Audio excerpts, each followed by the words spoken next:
Hello students, आज हम बात करने वाले हैं एंटीजन सब्सटेंसेस के बारे में।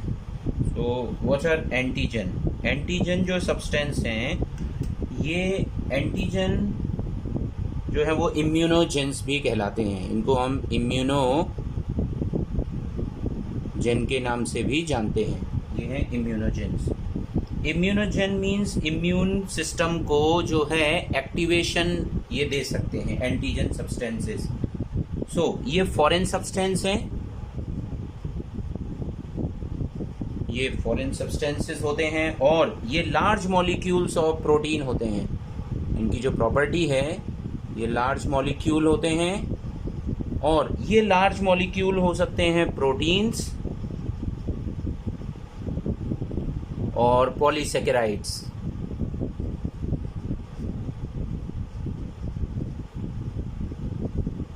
इनके ये कंपोनेंट हो सकते हैं। इसके अलावा अगर हम रेयर सब्सटेंसेस में बात करें तो ये लिपिड्स भी हो सकते हैं और न्यूक्लिक एसिड भी हो सकते हैं। किसी दूसरे ऑर्गेनिज्म का जो न्यूक्लिक एसिड है वो भी एंटीजेनिक कैरेक्टरिस्टिक्स शो कर सकता है। नाउ एंटीजन जो है ये पैथोजन से जो फॉर्म्ड ऑफ होते हैं, ये प्रोड्यूस होते हैं किसी, अगर इन सिस्टम के बारे में बात करें एंटीजन के बारे में, तो ये इम्यून सिस्टम को एक्टिवेट कर सकते हैं। ये एंटीबॉडीज जनरेटिंग सब्सटेंसेस भी कहलाते हैं।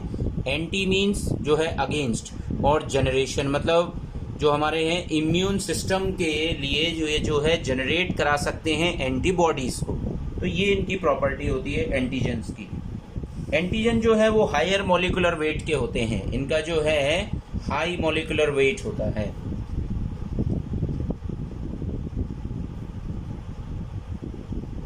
एक अच्छे एंटीजन की जो प्रॉपर्टी होती है उसमें अप्रोक्सीमेट इसका जो मॉलिक्यूलर वेट होगा वो 8000 डाल्टन्स तक हो सकता है एक पर्टिकुलर एंटीजन के। इसके अलावा इनको जो है हेप्टेंस भी बोला जाता है। ये जो एंटीजेनिक सब्सटेंस हैं, ये सब्सटेंस कहलाते हैं। ये जो सब्सटेंस है जो कि स्मॉल मॉलिक्यूलर मास में प्रोड्यूस होते हैं, इम्यून रिस्पॉन्स प्रोवाइड करा सकते हैं और जो हैं इस तरीके के सब्सटेंस जो कि एंटीजेनिक सब्सटेंस हो सकते हैं, जो कंबाइन करते हैं एंटीजन के साथ में, वो कहलाते हैं हेप्टेंस। जैसे कि हेप्टेंस कौन है? जैसे कि ड्रग्स हो गया और डस्ट कंपोनेंट्स हो गया, एनिमल डेंड्रफ्स हो गया, ये सारे के सारे, डस्ट पार्टिकल हो गया और डेंडर्ट्स हो गया,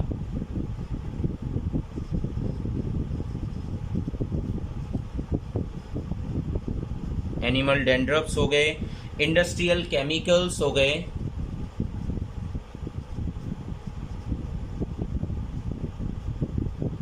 देन सर्टेन पॉइजन्स जो हैं, पॉइजन्स भी जो है हेप्टेन के जैसे बिहेव करते हैं। तो ये सारे कंपोनेंट भी हो सकते हैं। अगर हम बात करें किसी एंटीजेनिक सब्सटेंस की, तो ये जनरली प्रोटीन्स हैं, लार्ज पॉलीसेकेराइड हैं। पैथोजन के जैसे अगर हम बात करें, पैथोजेंस जो हैं फंक्शन एज अ एंटीजन। ये पैथोजन जो होते हैं वो सारा का सारा एंटीजन के जैसे बिहेव करता है और एंटीजन के जैसे बिहेव करेगा मतलब जो एंटीजेनिक सब्सटेंस होंगे या जो टॉक्सिन होंगे उस ऑर्गेनिज्म की सरफेस पर भी प्रेजेंट होंगे। ये जो सब्सटेंस होंगे किसी भी ऑर्गेनिज्म की, ये सरफेस पर प्रेजेंट हो सकते हैं। नाउ तो अगर हम एंटीजेनिक सरफेस की अगर बात करें तो इसके लिए जो है, अगर किसी एंटीजन पर ये प्रेजेंट है अगर, तो इसके लिए नाम दिया जाता है epitope. That region is called epitope. और एपिटोप से ही एंटीबॉडीज बाइंड करती हैं। दैट्स व्हाई एंटीबॉडीज को हम पैराटोप के नाम से भी जानते हैं। इसके बारे में अभी हम डिस्कस करेंगे।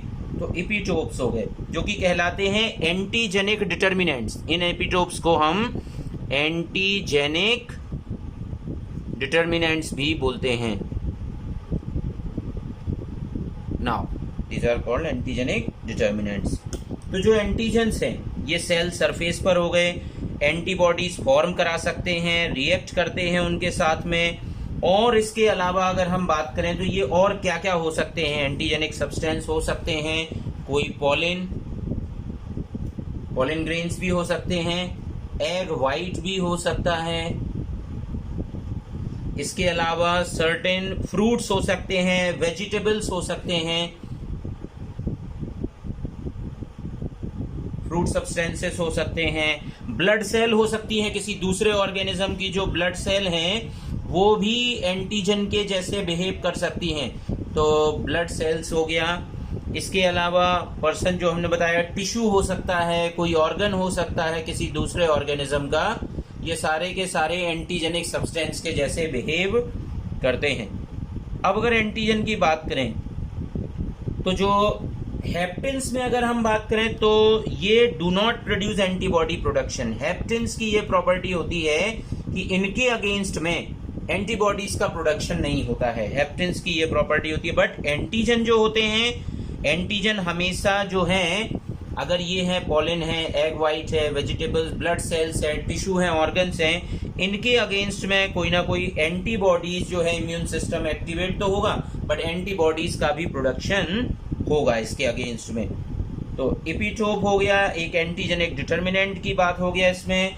तो ये जो है एंटीजन एक तरीके से ये सिंगल अमीनो एसिड के जैसे भी, ये जो पॉलीमर में है वो अमीनो एसिड से मेड ऑफ है। अगर शुगर है तो वो सिंगल शुगर मॉलिक्यूल से बने हुए हैं, हेट्रोपॉलीमर्स के हो सकते हैं, ये कॉमन एंटीजेनिक सब्सटेंसेस हो सकते हैं। तो एंटीजन के बारे में बात हो गया। नेक्स्ट जो अभी हम बात करने वाले हैं वो है antibodies. So what are antibodies?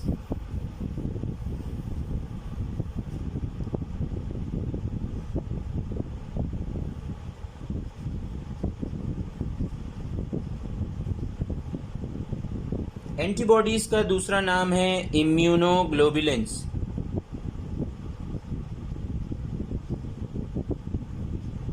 These are called immunoglobulins। Antibodies जो है ये भी प्रोटीन मॉलिक्यूल होते हैं बट इनके साथ में कभी कभार शुगर भी एसोसिएटेड होती है।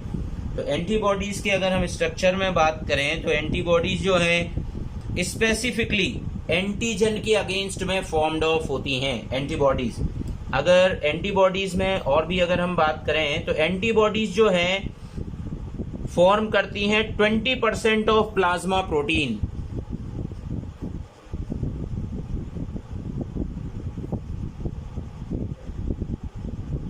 % ऑफ प्लाज्मा प्रोटीन्स होते हैं। और हर एक एंटीबॉडी में अगर हम कॉम्बिनेशन साइट की बात करें तो उसमें एटलीस्ट 2 लाइट चेन, जो इसके स्ट्रक्चर से हम रिप्रेजेंट करेंगे, 2 light chain and 2 heavy chains की प्रेजेंस होगी। स्ट्रक्चर को अगर हम एंटीबॉडी के स्ट्रक्चर को डिजाइन करेंगे तो एंटीबॉडीज कुछ इस तरीके से दिखाई देंगी।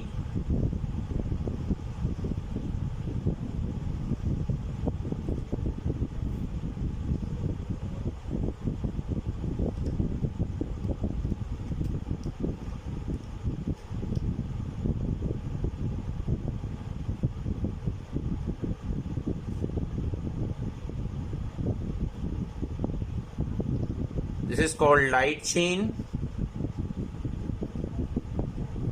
तो इसमें 2 लाइट चेन होगा और ये है हैवी चेन। तो हर एक एंटीबॉडी में 2 हैवी चेन्स की प्रेजेंस होगी। तो 2 हैवी चेन हो गया। ये जो लाइट और हैवी चेन जो होगी ये डाइसल्फाइड ब्रिजेस से कनेक्ट होंगी। इनमें जो है डाइसल्फाइड ब्रिजेस की प्रेजेंस होगी, जहां पर डाइसल्फाइड लिंकेज होगी वहां पर सिस्टीन रेसिड्यूज की प्रेजेंस होगी, सिस्टीन अमीनो एसिड की प्रेजेंस होगी। ये एक इंपॉर्टेंट बात हो गया। इसके अलावा एक एंटीबॉडी में 2 एंटीजन बाइंडिंग साइट्स होती हैं। यहां पर एंटीजन बाइंड अप करेगा तो ये एंटीजन हो गया। एक एंटीबॉडी में ये जो है ये एंटीजन बाइंडिंग साइट हो गया। This one is the antigen binding site.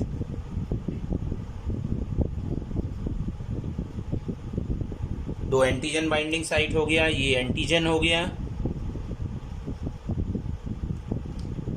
इसके अलावा अगर हम बात करें तो जो लाइट चेन है और हैवी चेन है, इसमें हमेशा एन टर्मिनल यहां पर होगा और C terminal. N means amino terminal, C means carboxy terminal.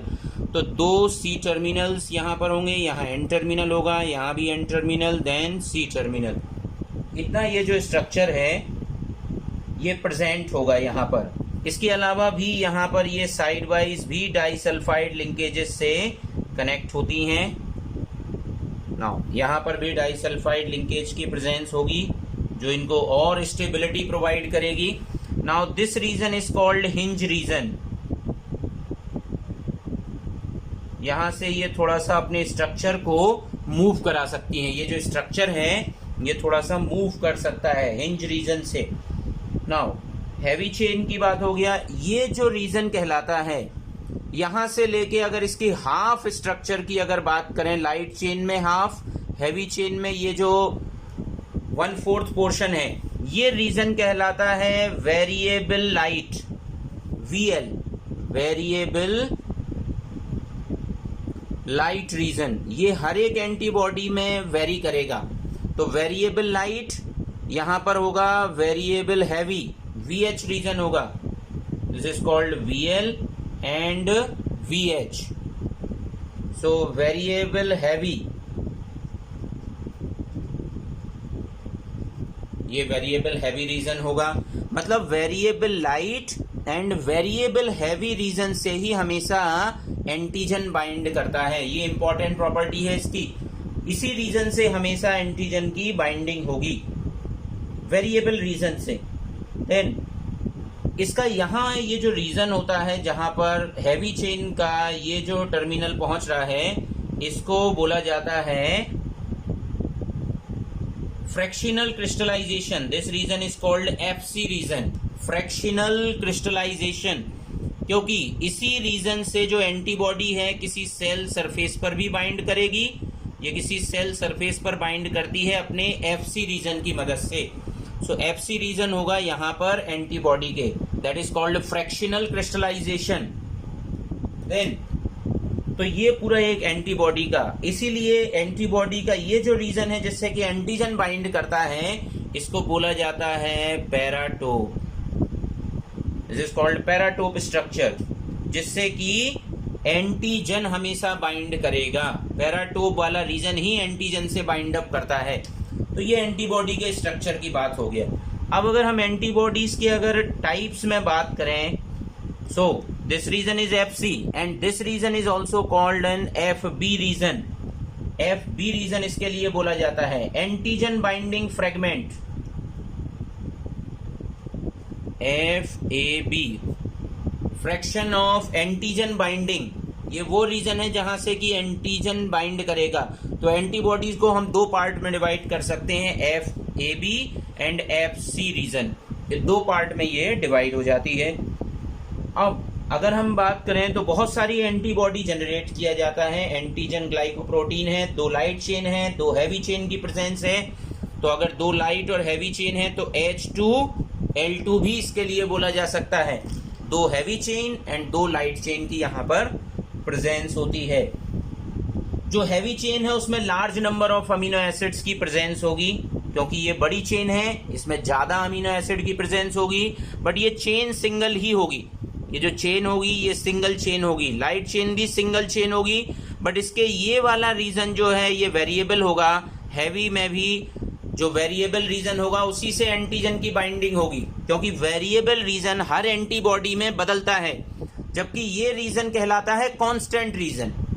यहां से लेके यहां तक का रीजन जो है वो कांस्टेंट हैवी है, तो हम इसको HC से भी रिप्रेजेंट कर सकते हैं। That is called variable region and one region is called constant region. इसके अलावा ये दोनों हैवी चेन भी डाइसल्फाइड ब्रिजेस से जो है स्टेबलाइज होती हैं। हैवी एंड लाइट चेन भी आपस में एक दूसरे के साथ में एसोसिएटेड होती हैं, वो भी डाइसल्फाइड ब्रिजेस से, जो इनको ज्यादा स्टेबिलिटी प्रोवाइड कराते हैं। नाउ इसके अलावा बात करें तो जो एंटीबॉडीज, वेरिएबल रीजन की बात हो गया, FAB रीजन की बात हो गया, कांस्टेंट पोर्शन की बात हो गया, तो ये हैवी चेन कांस्टेंट रीजन होगा। हैवी चेन कांस्टेंट, ऐसा ही लाइट चेन कांस्टेंट भी होगा, जिसके अमीनो एसिड का सीक्वेंस फिक्स होगा, क्योंकि वो कांस्टेंट रीजन है। वेरिएबल रीजन बदलेगा केवल। हर एक एंटीबॉडीज के साथ में। तो क्लासेस ऑफ एंटीबॉडीज में अगर हम बात करें, जो एंटीबॉडीज हैं उनकी 5 मेजर क्लासेस हैं, और इन मेजर क्लासेस का जो क्लासिफिकेशन है on the basis of their function as monomers, या तो वो मोनोमर्स हैं या फिर वो डाइमर्स हैं या पेंटामर्स के फॉर्म में प्रेजेंट होती है। मोनोमर, डाइमर एंड पेंटामर के फॉर्म में ये प्रेजेंट होती हैं। तो अगर हम मोनोमर एंटीबॉडी में अगर बात करें तो मोनोमर एक एंटीबॉडी है immunoglobulin D, IgD। IG means immunoglobulin, IgE immunoglobulin E and IgG। ये 3 एंटीबॉडी जो हैं ये मोनोमेरिक नेचर की होती हैं। मोनोमेरिक मतलब जो अभी हमने टिपिकल एंटीबॉडी का स्ट्रक्चर जो देखते हैं, इस तरीके का ये सिंगल स्ट्रक्चर अपने में कैरी करती हैं मोनोमर से। जबकि अगर हम डाइमेरिक एंटीबॉडीज में अगर बात करें तो डाइमेरिक एंटीबॉडी है IgA इम्यूनोग्लोबुलिन A। ये 2 मोनोमेरिक एंटीबॉडीज का स्ट्रक्चर है जो कि एसोसिएटेड होता है J चेन से। तो 2 एंटीबॉडीज के स्ट्रक्चर अगर एसोसिएट हो जाएं, ये कहलाएंगे डाइमेरिक एंटीबॉडी। एग्जाम्पल है इम्यूनोग्लोबुलिन A।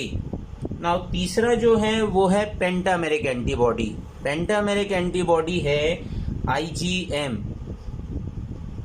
तो जैसा कि IgA मोनोमेरिक में अगर बात करें तो इसके पास केवल 2 सरफेसेस हैं एंटीजन को बाइंड करने के लिए। इसकी सरफेस पर यहाँ जो है 2 सरफेसेस हैं एंटीजन को बाइंड कराने के लिए मोनोमेरिक में। डाइमेरिक जो अगर हम बात करें तो इसमें 4 एंटीजन बाइंडिंग कैपेसिटी है। और अगर हम पेंटामेरिक में अगर बात करेंगे तो यहाँ पर 10 एंटीजन की बाइंडिंग कैपेसिटी आएगी, जैसे कि ये हो जाएंगी पेंटामेरिक।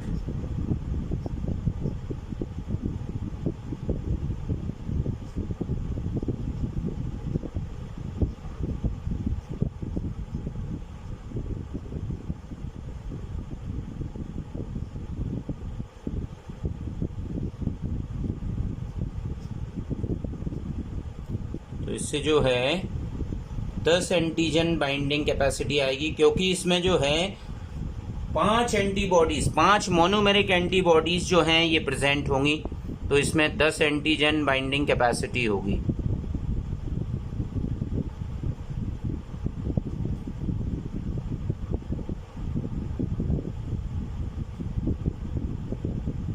इस तरीके से देन तो ये 5 डिफरेंट एंटीबॉडीज के बारे में बात हो गया। अब अगर हम इनको सिंगली अगर इनकी प्रॉपर्टीज के बारे में बात करें, जो एंटीबॉडीज हैं मोनोमेरिक, डाइमेरिक, तो जो IgA एंटीबॉडी है, IgA एंटीबॉडी के बारे में सबसे पहले हम डिस्कस करेंगे।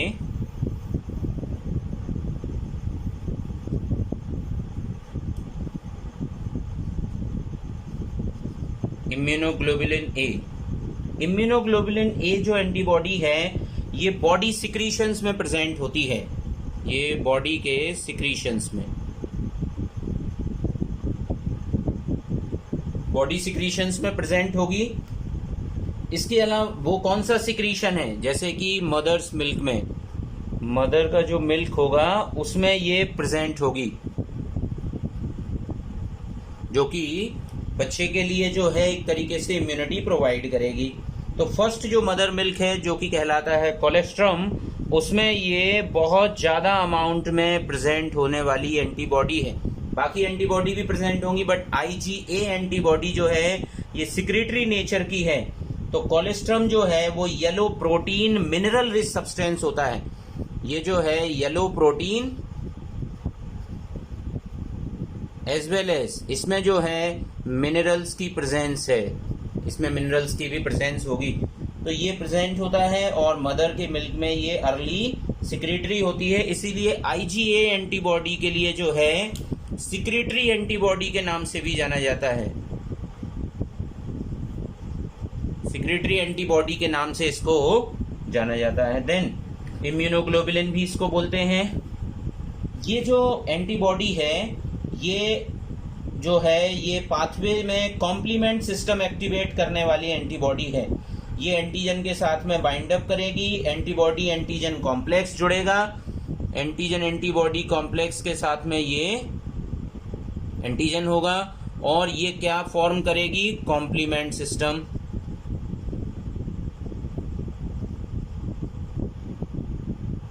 कॉम्प्लीमेंट सिस्टम मीडिएटेड जो सेल लाइसिस होता है ये एक तरीके की प्रोसेस है। हर एक एंटीबॉडी किसी ना किसी मैकेनिज्म ऑफ एक्शन से जो है एंटीजन को जो है सिस्टम से रिमूव करने में हेल्प कराती है। तो वो कैसे है, कॉम्प्लीमेंट सिस्टम मतलब कॉम्प्लीमेंट सिस्टम ये ग्रुप ऑफ सीरम एंजाइम्स होते हैं। कॉम्प्लीमेंट सिस्टम में जो है ग्रुप ऑफ सीरम एंजाइम्स की प्रेजेंस होती है। बहुत सारे सीरम एंजाइम्स होते हैं जो इसमें पार्टिसिपेट करते हैं और ये सीरम एंजाइम जो होते हैं ये फॉर्मेशन ऑफ पोर्स क्रिएट करते हैं। फॉर्मेशन ऑफ पोर्स क्रिएट करते हैं कहाँ पर, मेम्ब्रेन में। किसके, फॉरेन सेल के मेम्ब्रेन में ये पोर्स क्रिएट करते हैं in the plasma membrane of invading cells, जिससे कि जो है इसका लाइसिस हो जाता है। अगर हम उसके स्ट्रक्चर में बात करें, मान लीजिए ये मेम्ब्रेन है, मेम्ब्रेन में ये जो एंटीबॉडीज के जो ये जो एंजाइम कॉम्प्लेक्सेस हैं ये एक तरीके का पोर्स क्रिएट करेंगे। ये यहाँ पर पोर्स क्रिएट कर देंगे यहाँ पर, और पोर क्रिएट करके ये जो है ये यहाँ पर होल क्रिएट हो जाएगा यहाँ पर इसकी मेम्ब्रेन में। ये क्या है, उसकी मेम्ब्रेन, होस्ट सेल की मेम्ब्रेन है। और ये जो है इससे जुड़ जाएंगे एंटीबॉडी मॉलिक्यूल, यहाँ पर एसोसिएट हो जाएंगे एंटीबॉडी मॉलिक्यूल, और ये कई सारे एंजाइम भी इसमें पार्टिसिपेट करेंगे। ये एंजाइम्स हो जाएंगे और ये फिर कहलाने लगेंगे कॉम्प्लीमेंट मॉलिक्यूल जो यहाँ आके एसोसिएट हो रहे हैं। इस तरीके से ये मेम्ब्रेन्स में क्या क्रिएट करेंगे, एक होल क्रिएट कर देंगे और जो है ऑर्गेनिज्म जो है उसका लाइस हो जाएगा, उसकी डेथ हो जाएगी। इस तरीके से ये कॉम्प्लीमेंट सिस्टम जो है हेल्प करता है।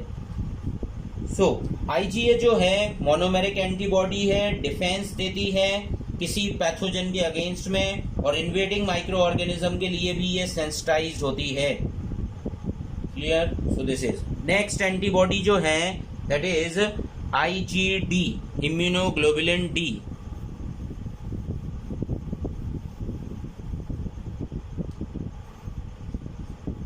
आईजीडी एंटीबॉडी जो है ये एंटीबॉडी सीरम में स्मॉल क्वांटिटी में प्रेजेंट होती है। ये सीरम में स्मॉल क्वांटिटी में प्रेजेंट होती है। देन इसके अलावा ये जो है इफेक्टिव होती है अगेंस्ट टॉक्सिन।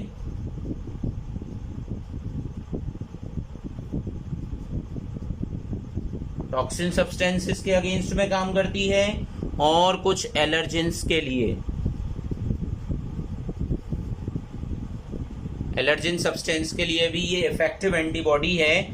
और ये काम करती है अलोंग विथ आईजीएम एंटीबॉडी। ये इसको काम करने के लिए आईजीएम एंटीबॉडी की भी रिक्वायरमेंट होती है, ये उसके साथ में एसोसिएट होती है।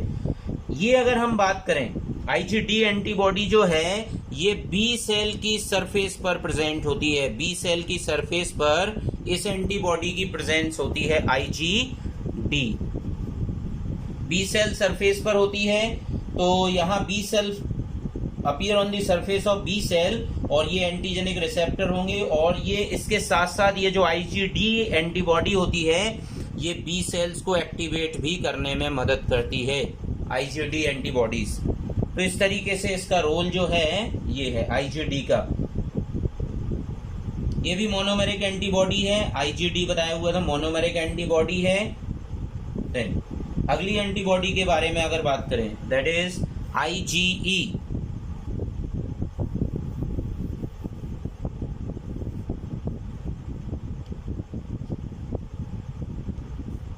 आईजीई जो एंटीबॉडी है ये एलर्जिक रिएक्शंस को जो है उसमें हेल्पफुल है। ये जो है एलर्जिक रिएक्शन में स्पेसिफिकली सिक्रीट होने वाली एंटीबॉडी है ये IgE.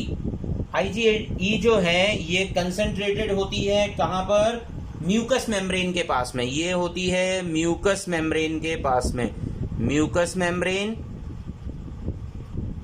As well as skin and lungs.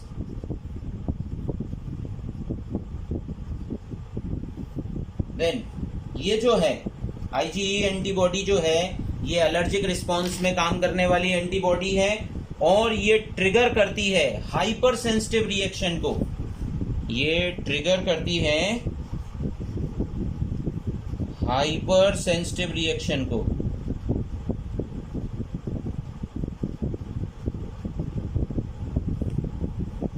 ये जो है ये अटैच करती है, जैसे ही ये हाइपर सेंसिटिव रिएक्शन होती है किसके कांटेक्ट में आने के, एंटीजन के कांटेक्ट में आने पर, तो एंटीजन जैसे ही IgE के कांटेक्ट में आएगा ये एक्टिवेट करेगी बेसोफिल्स एंड मास्ट सेल्स के लिए। इसके एक्टिवेशन से IgE एंटीबॉडी के, जो कि मोनोमेरिक एंटीबॉडी है, जैसे ही ये एंटीबॉडी जो है एंटीजन से एसोसिएट हो जाएगी, इस पर एंटीजन की बाइंडिंग हो जाएगी, एंटीजन की बाइंडिंग होने से ये एक्टिवेट करेगी मास्ट सेल्स के लिए, मास्ट सेल्स एक्टिवेट हो जाएंगी। इसके साथ साथ ये जो है बेसोफिल्स को भी एक्टिवेट करते हैं, बेसोफिल्स भी एक्टिवेट हो जाएंगी, जिससे कि ये जो सेल्स होंगी मास्ट सेल्स एंड जो बेसोफिल सेल्स होंगी ये एक तरीके से कुछ एक केमिकल रिलीज करेंगी अपने आउटसाइड और वो केमिकल कहलाएगा हिस्टामाइन, जो कि और कुछ अदर इन्फ्लामेटरी सब्सटेंसेस भी ये सेल्स रिलीज करेंगी अपने से, जो कि पूरे सिस्टम को सेंसिटाइज कर देगा। तो IgE एंटीबॉडी जो होती हैं ये मेजर रोल प्ले करती हैं और सेंसिटाइज कराती हैं एंटीजन के अगेंस्ट में हमारी सेल्स के लिए। तो इस तरीके से ये वर्क करती हैं। नाउ अगली अगर हम एंटीबॉडी के बारे में बात करें, these are called IgG। IgG जो एंटीबॉडी है ये बहुत स्पेसिफिक एंटीबॉडी इसलिए है क्योंकि हायर अमाउंट में सिक्रीट होने वाली एंटीबॉडी है IgG। मोस्ट इफेक्टिव एंटीबॉडी जो है ये काम करती है। तो IgG मॉलिक्यूल जो है, ये जो एंटीबॉडी है ये टोटल एंटीबॉडी का 75% पार्ट होती हैं। पूरी एंटीबॉडी अगर टोटल एंटीबॉडी है उसमें सबसे ज्यादा अमाउंट इन एंटीबॉडी का होगा। ये पास कर सकती हैं प्लेसेंटा को, ये इनकी प्रॉपर्टी है। ये प्रेजेंट होती हैं, इसके अलावा ये भी प्रेजेंट होती हैं मदर्स मिल्क में, बट ज़्यादा क्वांटिटी में IgA ही होती है। मदर्स मिल्क में भी ये प्रेजेंट होंगी बट इनकी क्वांटिटी ज़्यादा नहीं होगी उसमें। ये जो इम्यूनिटी जो है अगर इसमें बात किया जाए तो ये बॉडी में मोर अबंडेंट है। कहाँ पर प्रेजेंट होंगी? सबसे ज़्यादा ये प्रेजेंट होंगी ब्लड में, लिम्फ में एंड इंटेस्टाइन। इन रीजन्स पर इनकी प्रेजेंट होती है। और इसके अलावा ये भी कॉम्प्लीमेंट सिस्टम एक्टिवेट करती है। ये एंटीबॉडी भी कॉम्प्लीमेंट बनाती है जो कि लाइसिस कराने में हेल्प करती है। इसके अलावा ये जो एंटीबॉडी है ये ऑप्सोनाइजेशन भी कराती है।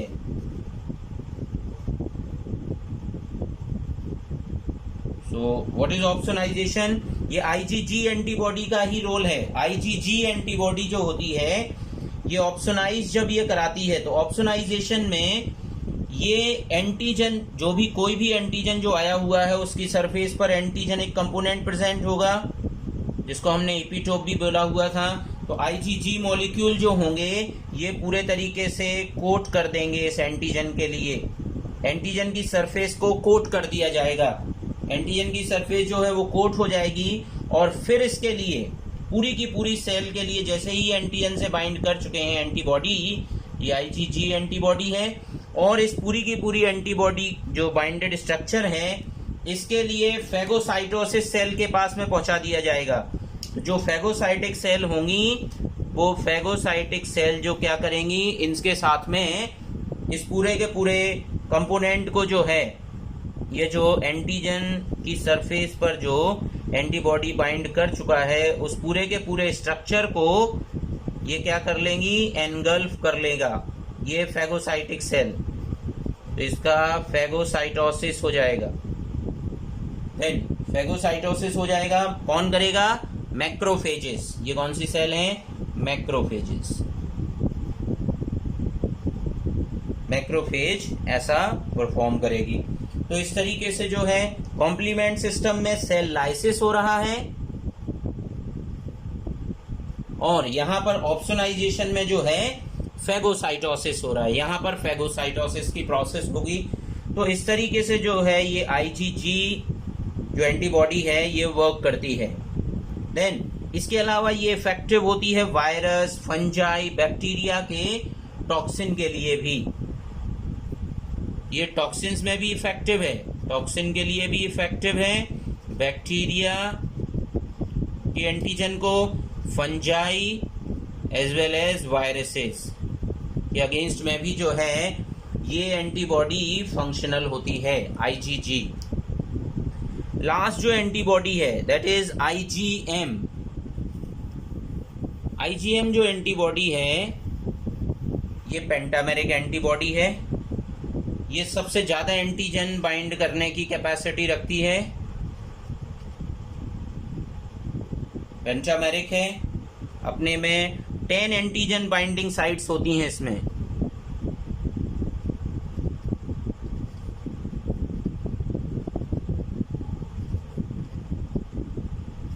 देन ये जो है ये बहुत स्मॉल क्वांटिटी में, ये सबसे बड़ी एंटीबॉडी है और ये बहुत स्मॉल क्वांटिटी में सिक्रीट होने वाली एंटीबॉडी है।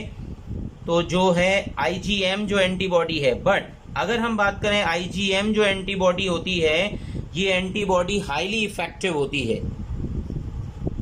हाईली इफेक्टिव इसीलिए है क्योंकि ये एक बार में मल्टीपल एंटीजन को बाइंड अप करने की कैपेसिटी रखती है। तो इसमें 10 एंटीजन बाइंडिंग साइट्स हैं।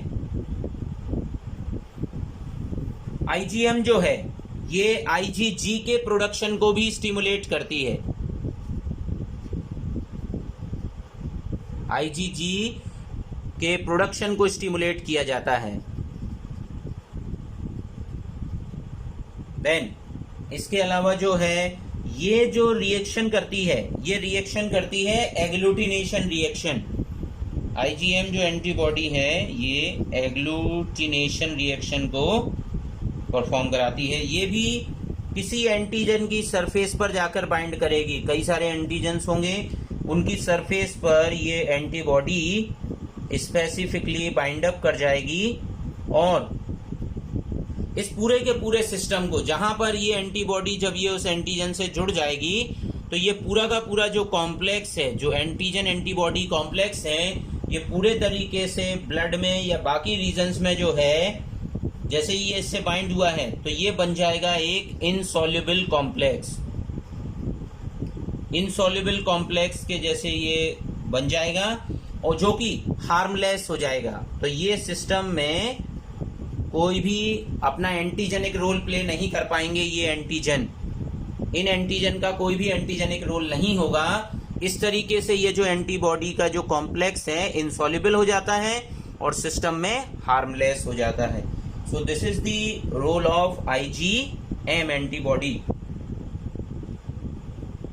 ये जब ये कॉम्प्लीमेंट सिस्टम भी एक्टिवेट कर सकती हैं, ये बी सेल को एक्टिवेट भी करती हैं। इनका जो एक और रोल है ये बी सेल को भी एक्टिवेट कर सकती हैं। सो ये कॉम्प्लीमेंट सिस्टम भी बना सकती हैं, कॉम्प्लीमेंट सिस्टम भी एक्टिवेट करती हैं जिसमें कि सेल लाइसिस हो जाएगा। फॉरेन सेल जो है उसमें फॉरेन सेल की मेम्ब्रेन में होल क्रिएट हो जाएंगे। कॉम्प्लीमेंट के कारण फिर जो होगा लाइसिस हो जाएगा सेल का, सेल के सारे कंपोनेंट आउटसाइड आ जाएंगे जिससे कि सेल की डेथ हो जाएगी।